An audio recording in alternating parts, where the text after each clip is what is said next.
Okay, I got everybody worked up because I said I'm tired of everybody blaming Rob Manfred.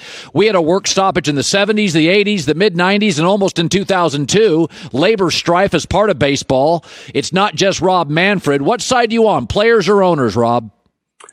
Colin, I'm with the owners on this one. And you know what? I love the players union. They have worked hard to get a lot of things that the other players unions can't get. So I respect the work that they've done, the sacrifices that they've made.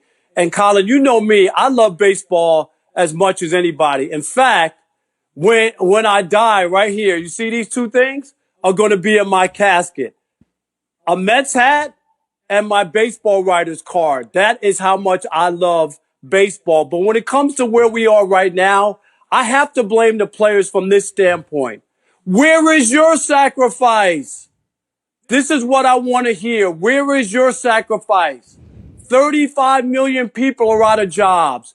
People are being furloughed, laid off. I just do not understand the whole notion that you think in a pandemic, you shouldn't be touched by it. And they say, well, what about you and people at Fox? We've taken pay cuts. Everybody has taken pay cuts. And to say that you should get the exact amount of money to play half a season as you would a regular season with no fans in the stands, no parking, no concessions, no stadium merchandise. How in the world could you sit there and think you deserve exactly the same amount of pay? I do not get it. I don't understand it. I'm not saying the owners are perfect, but in this situation, Colin, where we are, it makes no sense. And there's got to be some sacrifice when everybody else has sacrificed in this country. It comes off as tone deaf, as being totally oblivion to what's going on out there. To really believe you deserve your exact pay? Do you understand what's happening? I don't get it. Well, Patrick Beverley in the NBA gets it. He sent out a tweet that say, "Hoopers, say all you want. If King James wants to hoop, we all hooping. Nothing personal business." I don't think he was taking a shot at LeBron. I think that's the way the league operates. What's your thoughts?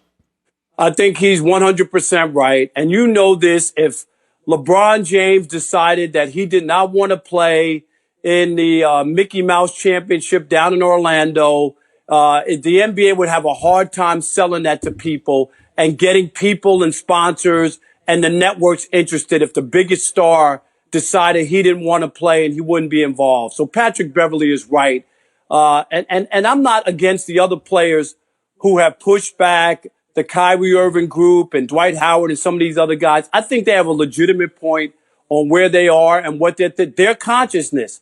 Everybody is different. Everybody doesn't react to things the same way. So I do get their standpoint, but let's just be honest. I mean, Adam Silver, when it comes to LeBron James, is no more than Pinocchio, and LeBron James is pulling the strings. We know that. By the way, I don't even know what OAN is. It's a kind of a very Trumpy news network. Mike Gundy wore a T-shirt on a fishing trip. Somebody took a picture, and black players were not happy with it.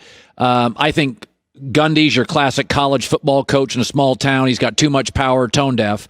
What did you make of the entire day yesterday, which ended with some level of resolution between the player and the coach? I think where we are right now, Colin, there's a social consciousness that's going on. You're even seeing some top basketball recruits who are now going to historically black colleges and universities rather than your mainstream universities. And when you start to find out information about who people are, what their real feelings are, I think that that's going to play and have an effect down the road as time goes on.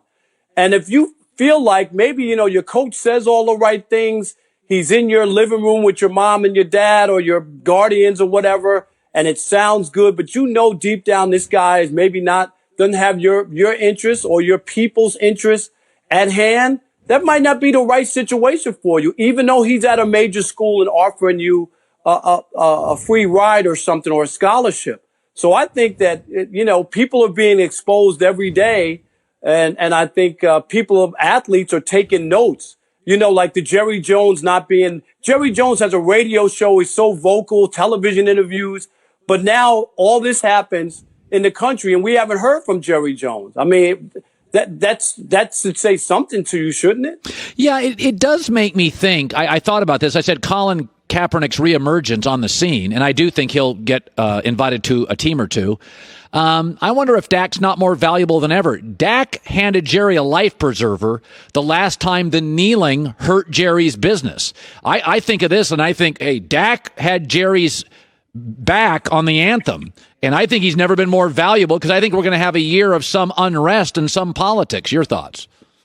Yeah, this is a tough spot. And I think for Dak Prescott, who did side with the majority of the players in the original one. But as you know, he's spoken out. He's put out a statement. He's donated $1 million for some police training. So he's been more vocal and been out there.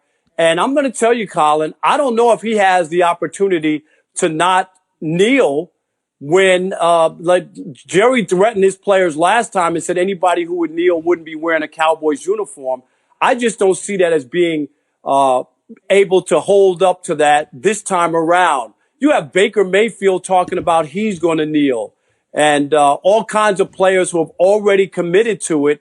And you mean to tell me that Dak Prescott, given the temperature in this country and where black people are and what we've been through, black and brown people, that he's not going to be a part of some sort of protest if his other teammates are? I think that's a slippery slope. I get what you're saying with Jerry, but I'm not so sure that Jerry's going to be able to say, well, I'll sign Dak. He had my back last time. I'm not so sure that Jerry knows for sure that Dak will have his back after, especially Colin, after he signs a new contract. Yeah, no, it's a very, very good point. Kaepernick. I think he'll get invited somewhere. I'm not sure 3.5 years off he can play. You think there's a spot for him? I really do. I just think that there's some team that could utilize this guy. You remember when he burst on the scene. I know it's been a while, and Ron Jaworski proclaimed that he could be the greatest quarterback who ever played the game. You remember, it was unbelievable. Yeah. He's not an old guy, Colin. He's only 32. Tom Brady's about to start the season at 43.